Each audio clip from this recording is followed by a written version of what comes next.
회개와 부흥은 뗄래야 뗄 수 없는 깊은 관계가 있습니다. 2000년 동안 우리 기독교 역사 속에는 부흥운동이 일어날 때 그 현장에서는 반드시 회개 역사가 함께 공존했습니다. 회개 역사가 없는 곳에 부흥이 일어난 적이 없다는 말입니다. 또 회개 역사가 일어난 그곳에는 반드시 함께 하나님의 부흥이 일어났습니다. 2주 전에 말씀드렸던 평양 대부흥운동은 길선주 장로의 자기 죄를 자백하고 하나님 앞에 회개함으로 그것이 불씨가 되어 평양에서 폭발적인 부흥이 운동이 일어나 그 평양 대부흥운동으로 끝난 것이 아니라 전국으로 그 부흥이 확산됐습니다. 저는 목사로서 오늘 이 시대에 우리 세중앙교회를 통해서 부흥운동이 확산되기를 간절히 소원합니다. 우리 교회 안에만의 회개 역사가 아니라 이것이 성남에서 서울과 전국으로 그 부흥의 불이 붙는 역사가 일어나기를 간절히 소망합니다. 부흥의 높이는 회개의 깊이로 완성됩니다. 부흥의 높이는 그냥 올라가는 것이 아니라 우리 안에 있는 회개의 깊이로 결정이 난다는 말입니다. 지금 우리 대한민국 교회의 문제가 무엇일까요? 회개 운동이 일어나지 않는다는 것입니다. 강단에서 던져지는 메시지가 주로 골자가 축복입니다. 건강이고 형통입니다. 위로이고.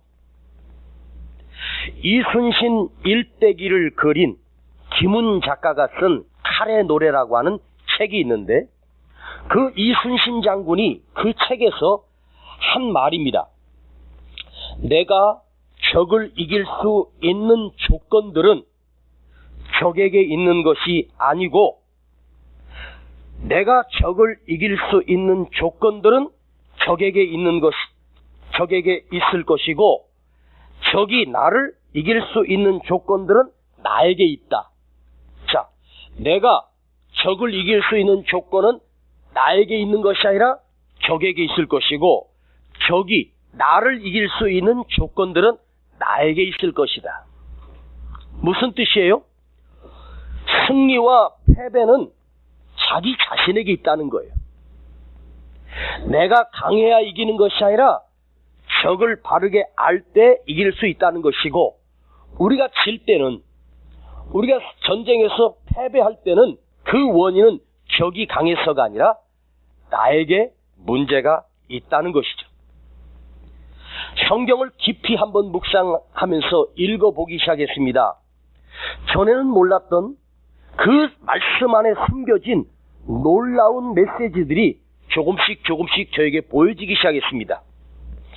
성경이 우리를 향하여 지속적으로 계속해서 던져주고 있는 메시지가 있는데 정말로 이 중요한 메시지를 지금까지 우리가 놓치고 살았다는 거예요.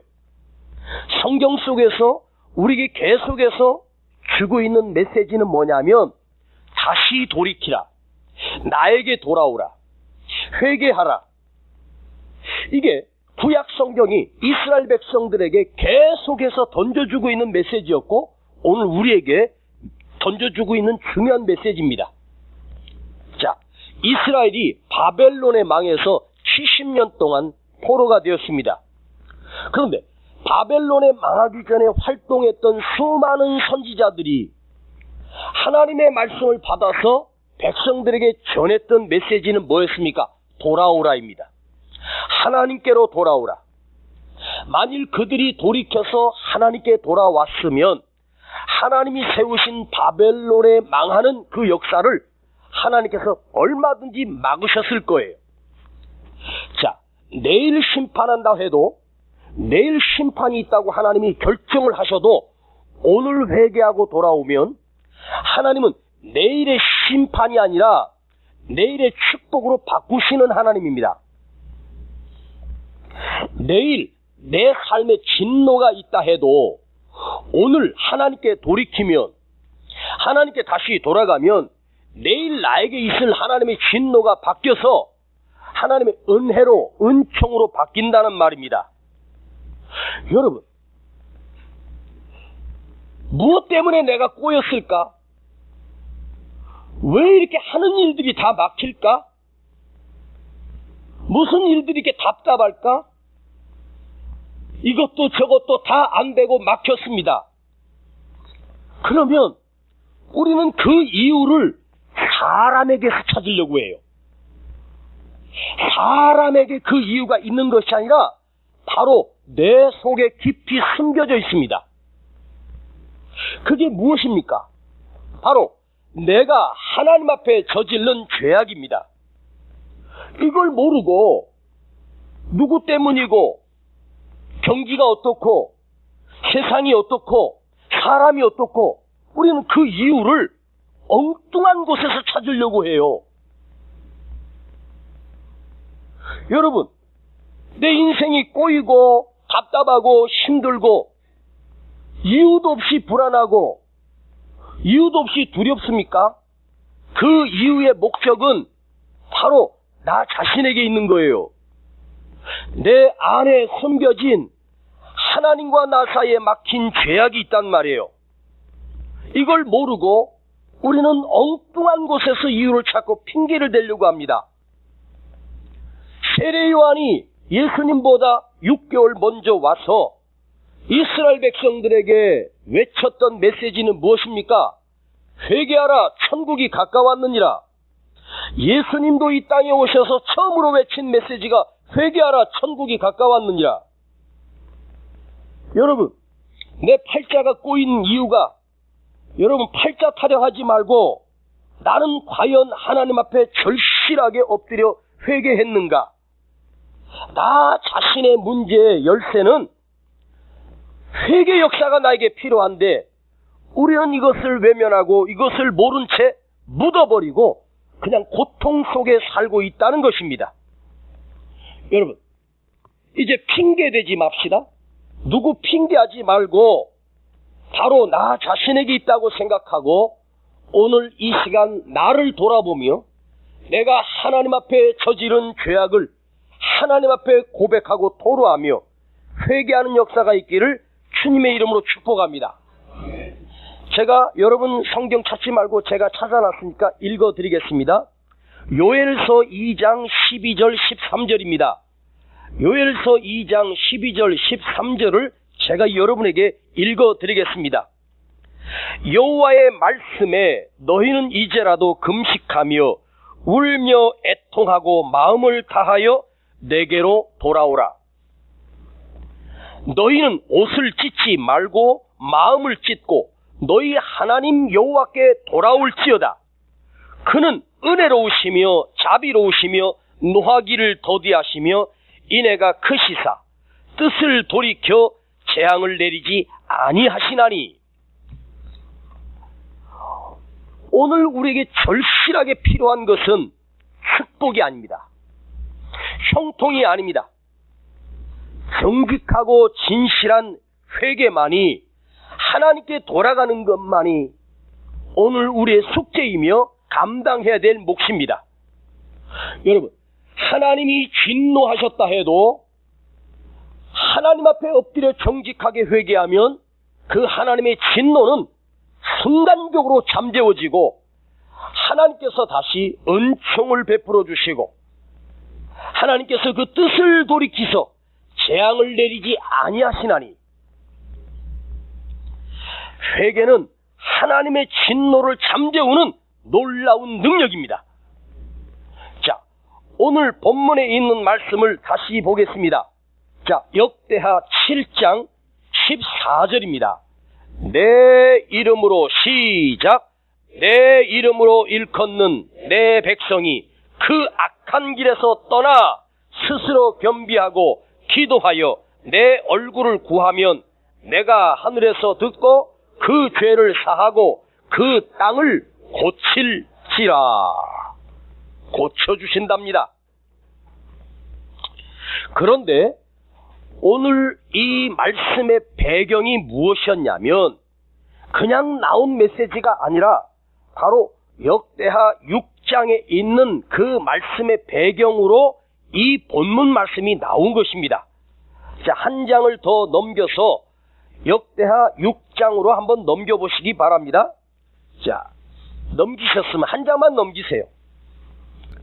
솔로몬이 오랫동안 준비했던 솔로몬 성전 건축을 완공해서 하나님께 봉헌하며 솔로몬이 하나님 앞에 기도하는 내용이 역대하 6장에 기록되어 있습니다. 여러분이 지금 읽지 마시고 숙제를 내드릴 테니까 거기 표시를 해둬서 6장을 다시 한번 꼭 읽어보시기를 바랍니다. 어디서부터 읽냐면 26장 22절부터 30절까지입니다. 6장 22절로 30절까지를 차곡차곡 묵상하며 천천히 한 3번 정도만 읽어보시기 바랍니다. 솔로몬이 하나님 앞에 성전을 지어서 드리면서 간절하게 눈물로 드리는 기도의 내용입니다. 그런데 자, 이 시간 읽지 않겠습니다. 제가 다 설명할 거예요. 목사님 말씀만 잘 들으면 오늘 이 말씀의 내용을 이해할 수 있어요. 자, 그런데 여기 22절부터 30절까지 보면 만일이라는 말이 앞에 꼭 나와요. 만일, 만일, 만일, 만일 이렇게 된다면 이렇게 해주세요. 우리가 하나님께 범죄하였으면 하나님 그때는 이렇게 하소서. 가정법을 사용해서 이런 일이 일어난다면 저렇게 해주세요. 만일 그들이 범죄함으로 하늘이 닫히면, 만일 이 땅에 기근이나 전염병이 있거나, 만일 우리가 범죄함으로 악한 것들이, 적들이 우리를 공격할 때는 이렇게 저렇게 해주세요. 그런데 이 만일, 일어나면 안 되는 일이에요. 아셨습니까? 이런 일들이 만일 일어나면 안 되는 이 가정법들이 사실은 그대로 일어나고 말았어요. 성전을 봉헌하고 그들이 온 백성이 모여서 하나님 앞에 봉헌식을 할 때만 해도 이스라엘 백성들은 하나님께 돌아와서 하나님만 섬기고 성전 중심으로 하나님 중심으로 살겠다고 고백을 했지만, 그러나 이 솔로몬이 이런 일이 일어나면 안 되는 만일적인 일들이 실제로 이스라엘 백성들에게 무섭게 일어나기 시작합니다. 일어나서는 안 되는 일인데 일어난 거예요. 하면 안 되는 짓을 그들이 한 거예요. 그때는 살 수 있는 유일한 방법을 오직 하나님 앞에 엎드려 울며 회개하고 기도하는 것 외에는 길이 없다는 말이에요. 그것만이 우리가 살 길입니다. 자, 한동안 우리나라에서 아동학대 문제로 인해서 사회적으로 이슈가 된 적이 있었습니다. 지금으로부터 2년 전 2016년에 여러분도 기억하실 거예요.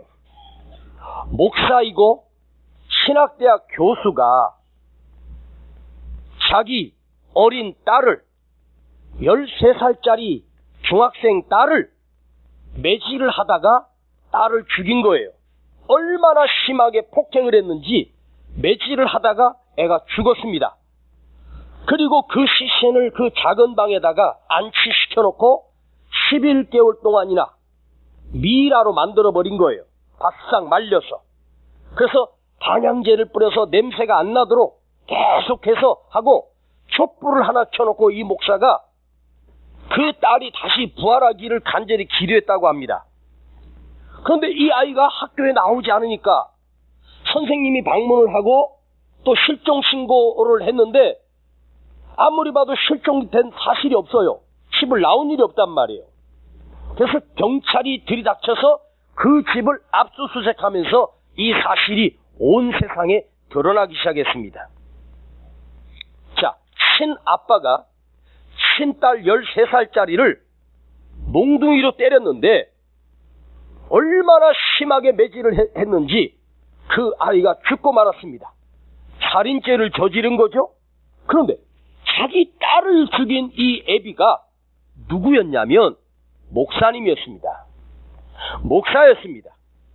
그것도 아주 건강한 교단에 소속된 목사였고, 또한 독일에 가서 유학을 해서 신학 박사를 따가지고 와서 신학대학에서 강의하는 교수였습니다. 여러분, 신학대 교수고 목사인 그가 어떻게 딸을 어떻게 폭행했길래 그 딸이 죽었느냐 말입니다.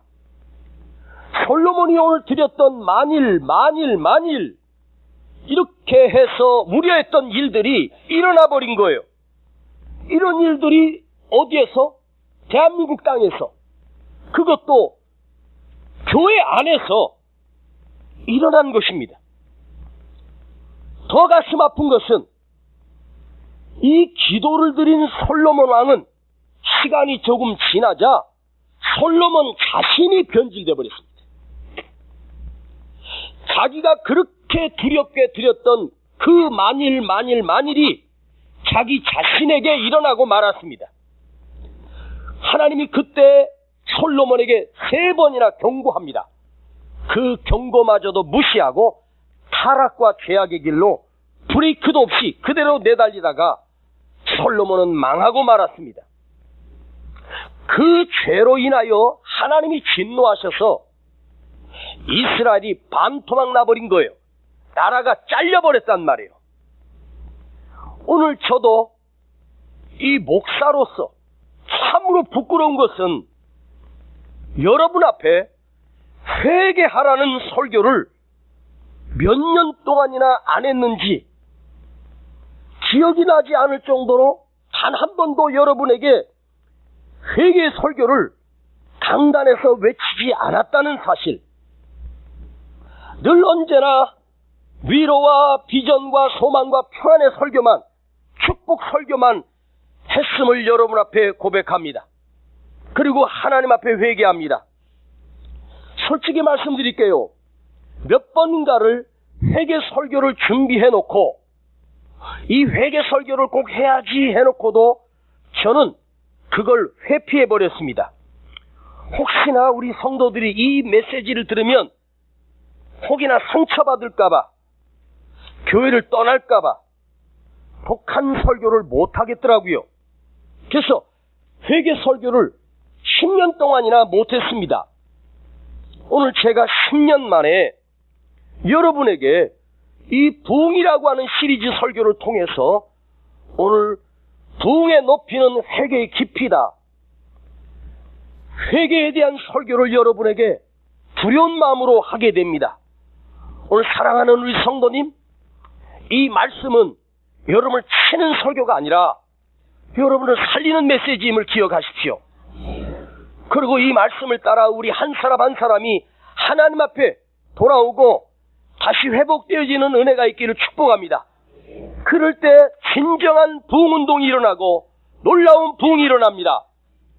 2019년 우리 세중앙교회 표호는 부흥케 하옵소서입니다. 부흥케 하옵소서. 시작.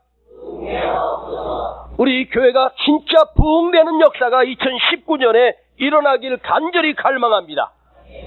부흥은 회개의 깊이입니다. 하나님께 돌아가는 것입니다. 우리 자신이 살아나는 것입니다. 제가 그렇게도 강조했던 부흥은 누구로부터입니까?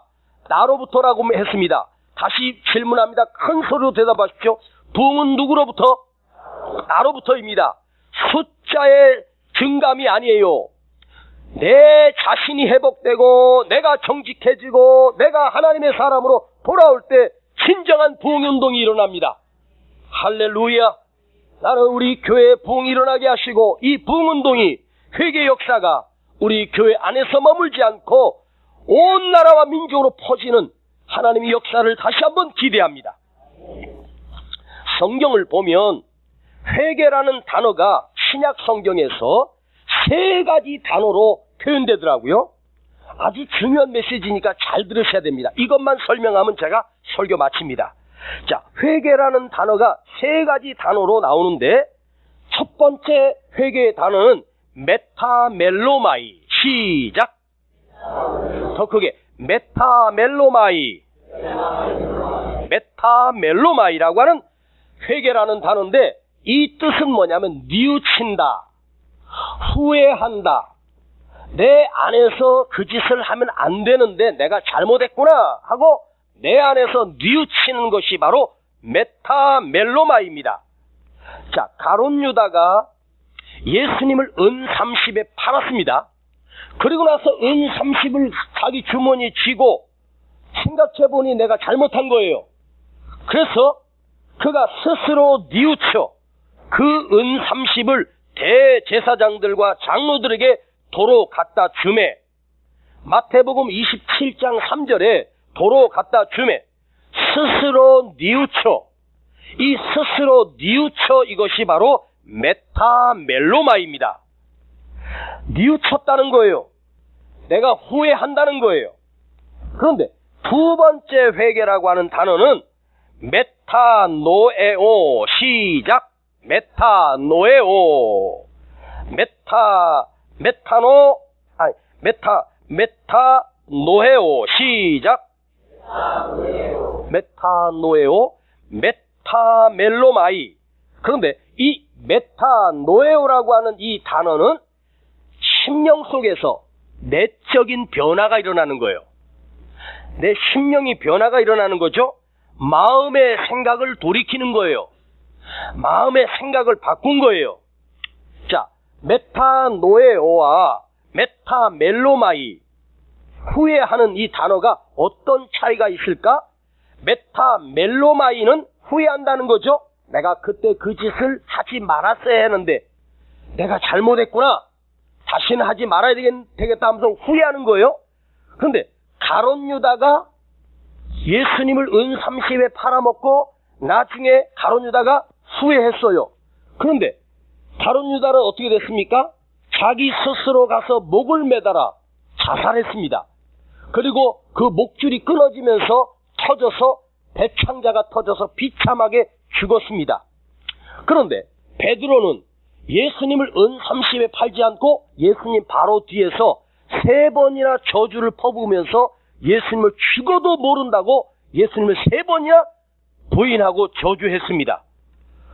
그때 닭 울음소리를 들은 베드로가 나가서 통곡하며 울면서 주님 내가 잘못했습니다 하고 통곡하며 울기 시작합니다.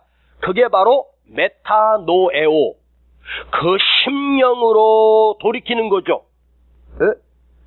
하나님 앞에, 주님 앞에 내가 범죄자입니다, 내가 주님을 3번이나 모른다고 배신했습니다 하고 통곡하면서 울며 기도합니다. 이게 메타노에오예요. 심적인 변화죠.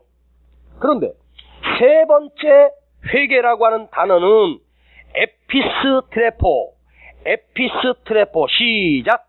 에피스트레포.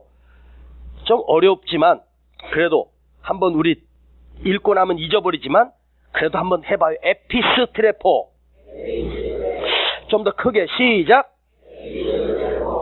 이 회개는 잘못된 길로 가다가 바른 방향으로 방향을 바꾸는 것이 에피스트레포입니다. 행동 자체를 완전히 방향을 하나님께 바꾸는 행위, 회개하는 거죠. 행동이 달라진 거예요. 내가 전에는 누구한테 독소를 쏟아내는 말을, 심한 말을 했었는데 내가 회개하고 나서 그 말이 바뀌어진 거예요. 아셨습니까? 행동이 달라진 거예요. 회개는 후회하는 것이 아닙니다. 생각을 바꾼다고 되는 것이 아닙니다. 우리의 삶의 방향을 완전히 바꾸는 것이 진짜 회개입니다. 눈물로 통곡하고 잘못을 고백하고 내가 죄를 지었다고 고백을 했어도 우리는 또 돌아가서 그 짓을 또 하지 않습니까? 그렇죠? 잘못된 길로 돌아서지 않는 거예요. 자, 여러분이 부산을 가기 위해서 경부선을 하고 차를 몰고 내려갑니다. 자, 수원을 거쳐서 천안을 거쳐서 이제 대전으로 해서 거기서 다시 저쪽 대구 방향으로 틀어서 가야 부산으로 가는 길일 것입니다. 그런데 어떻게 방향을 잘못 틀어서 천안을 지나가지고 저쪽 익산 방향으로 논산 방향으로 논산 고속도로를 타버렸네. 가다 보니까 팻말이 익산이 나오고 논산이 계속 나와. 뭐야? 아이고, 내가 방향을 잘못 틀었구나. 저쪽으로 갔어야 되는데 이쪽을 탄 거예요. 아이고, 큰일 났네. 그러면서 계속 달려. 응? 아이고, 좀 있으니까 또 익산 나오고 또 조금 있으니까 뭐 순천 나오고. 아이, 미치겠네. 아니, 거기서 빨리 빠져나가가지고 차를 유턴을 해서 다시 올라와서 경부 쪽으로 가는 선을 타야 되는데 계속해서 팻말을 넣어서 큰일 났네. 아이고, 이게 목포가 다 나오는데 광주도 나오고. 야, 큰일 났네 이거. 여수까지 와버렸어. 우리가 차선을 잘못하고 계속 달리고 있는 거예요. 브레이크를 밟고 거기서 유턴을 해가지고 방향을 바꿔서 다시 경부선으로 와야 되지 않습니까? 시간이 좀 걸릴지라도.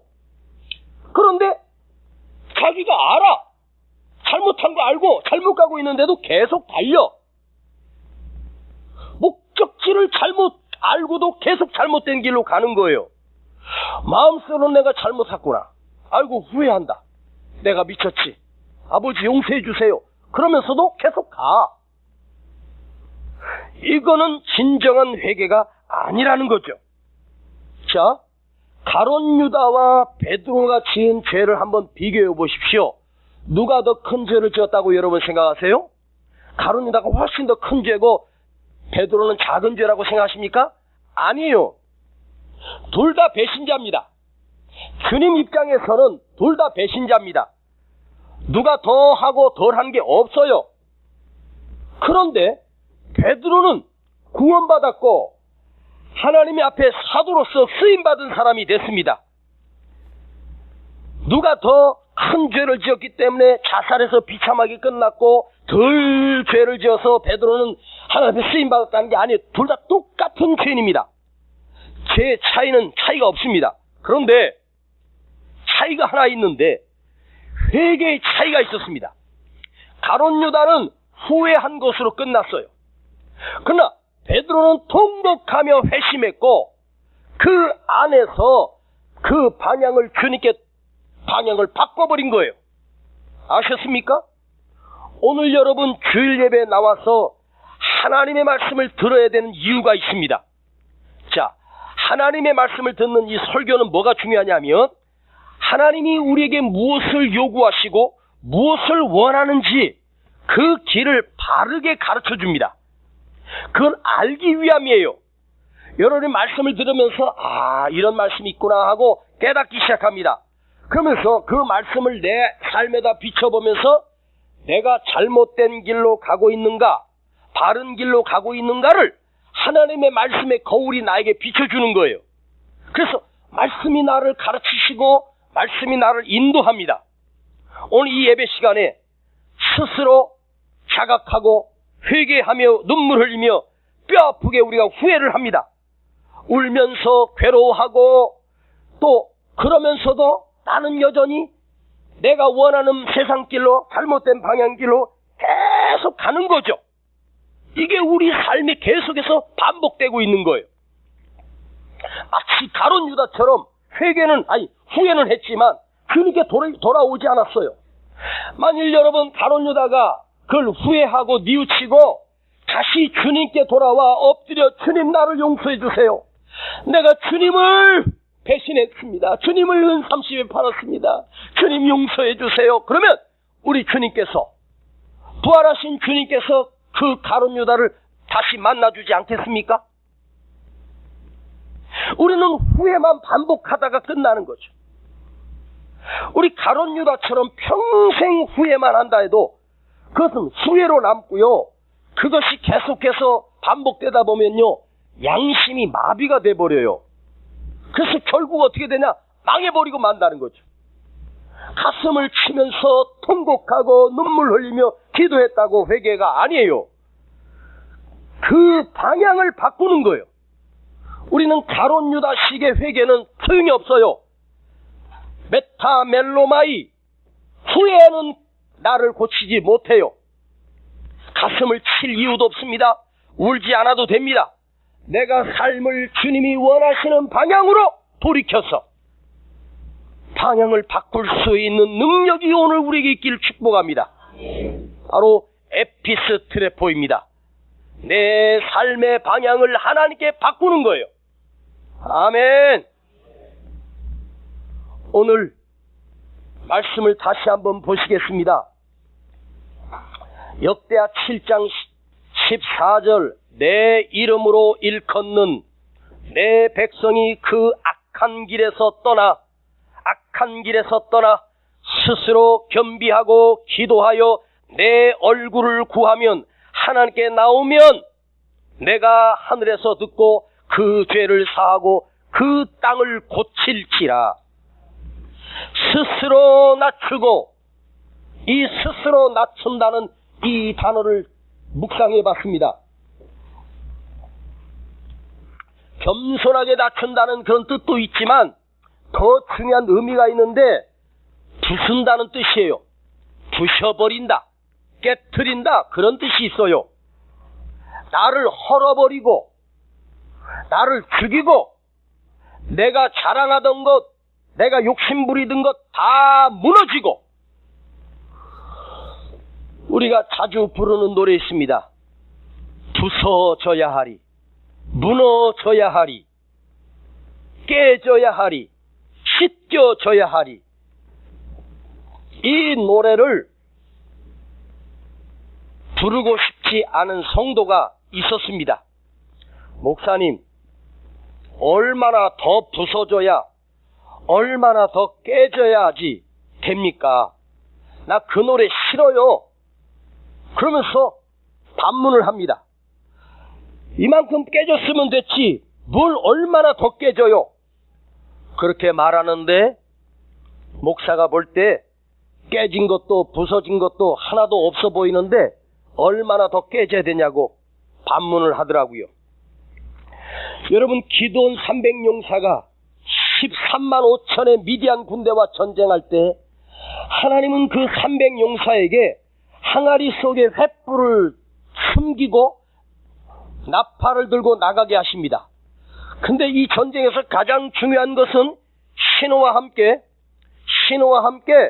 그 항아리를 부셔야 합니다. 항아리를 부셔야 됩니다. 언젠가 제가 이 메시지를 설명할 때 그 항아리는 나라고 설명했습니다. 하나님이 기드온 300용사에게 요구하신 것은 네가 깨져야 돼. 너를 부서뜨려야 돼. 그 항아리가 그대로 있으면 그 안에 숨겨진 횃불은 그대로 숨겨져 있을 수밖에 없어요. 그 횃불, 그 불은 누구냐? 여호와의 불입니다. 하나님 빛입니다. 그것이 그들에게 비춰질 때 그들이 두려움과 혼란으로 자기들끼리 서로 찌르고 죽은 거예요. 전쟁에 승리를 한 거란 말이에요. 아셨습니까? 그 빛이 300개의 횃불이 드러날 때 작지만 하나님께서는 그 빛을 그 미디안 군대 속에 혼란과 가증을 하나님이 주셨던 거예요. 그러니까 항아리를 아깝다고 깨트리지 않으면 안 돼요. 반드시 박살을 내야 되는 거예요. 항아리가 부르르 무너지고 깨질 때 그 안에 든 불빛이 드러나는 거예요. 여호와의 빛이 드러나는 거예요. 아셨습니까? 하나님의 능력이 드러나는 거예요. 오늘 하나님의 능력이 내 안에서 왜 역사하지 못할까? 내가 안 깨지니까 그러는 거예요. 어떤 사람 깨졌다고 자꾸 우기길래 제가 확인하러 갔거든요. 봤더니 금방 갔더라고요. 깨진 건 깨졌는데 형태는 그대로 있어. 그래놓고 부서져야 하리, 무너져야 하리, 너나 깨져라, 너나 부서져라, 이러고 우리는 노래 부르고 있어요. 누가 깨져야 된다고요? 내가 부서져야 되는 거죠.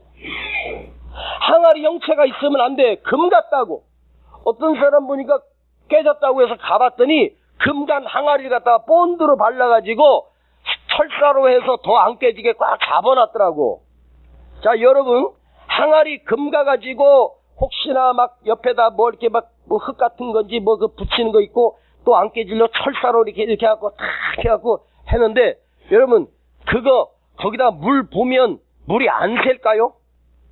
물이 줄줄줄줄 새죠. 그거는 끝난 거예요.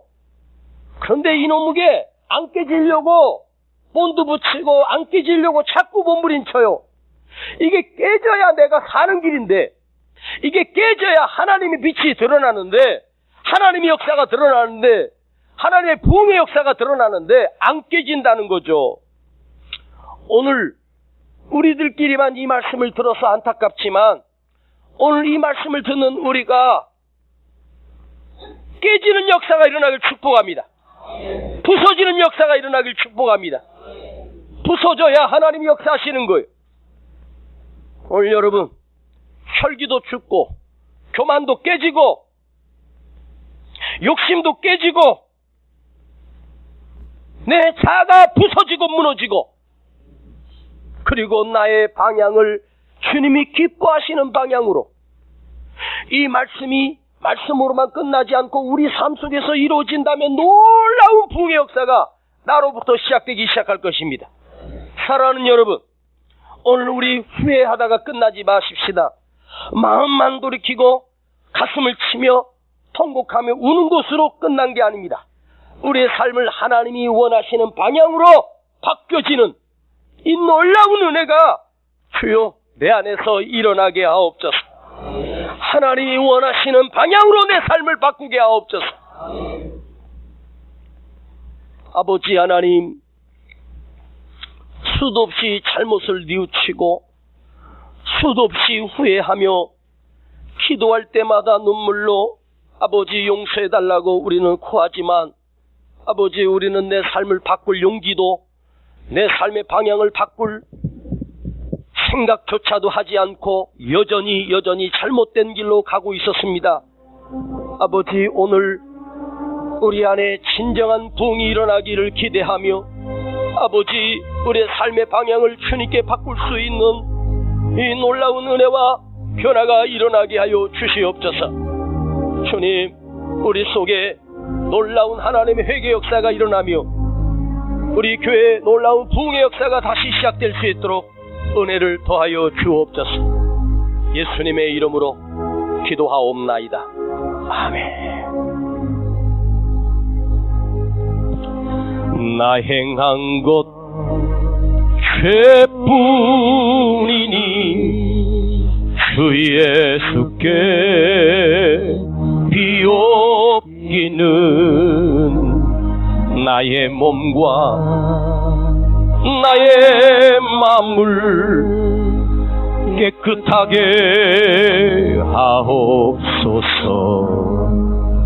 물 가지고 날 씻든지 불 가지고 태우든지 내 한과 박 다 닦으사 내 모든 죄 멸하소서. 내 어두운 눈 참 예쁘고 고마우나 그보다도 변화없는 청결한 마음 주옵소서. 물 가지고 날 씻든지 불 가지고 태우든지 내 한과 다 닦으사 내 모든 죄 멸하소서. 물 가지고 날 씻든지 불 가지고 태우든지 내 한과 박 다 닦으사 내 모든 죄 멸하소서. 우리 우리 다 같이 일어나시겠습니다. 주 예수 내 맘에 들어와 살기는 변하여 새 사람 되고 내가 늘 바라던 참빛을 찾음도 주 예수 내 맘에 오시 주여 아버지 주 예수 내 맘에 오심 주 예수 내 맘에 오심 물밀듯 내 맘에 기쁨이 넘치는 주 예수 내 맘에 오시. 오늘 이렇게 우리 기도하겠습니다. 아버지 나를 깨트려 주시고 내가 변화되게 하시고 새로워지게 하셔서 아버지 주님께 돌이키게 하시고 아버지께 다시 나의 방향을 바꿀 수 있게 하시고 나의 더러운 죄악의 습관들을 버리게 하시고 의로운 하나님의 습관들로 내가 고쳐지고 달라지게 하시고 나의 생각부터 고쳐주시고 내가 바라보는 것도 달라지게 하시며 내 입술로 하는 말도 달라지게 하시고 누구를 비난하고 욕하는 말이 아니라 사람을 살리는 언어로 바뀌어지게 하옵소서. 아버지 내가 깨지게 하시고 내가 부서지게 하시고 주님이 진정 원하는 사람으로 내 삶을 돌이키겠습니다. 이 놀라운 변화가 이 놀라운 회개가 내 안에 일어나게 하여 주시옵소서. 우리 함께 기도합니다. 아버지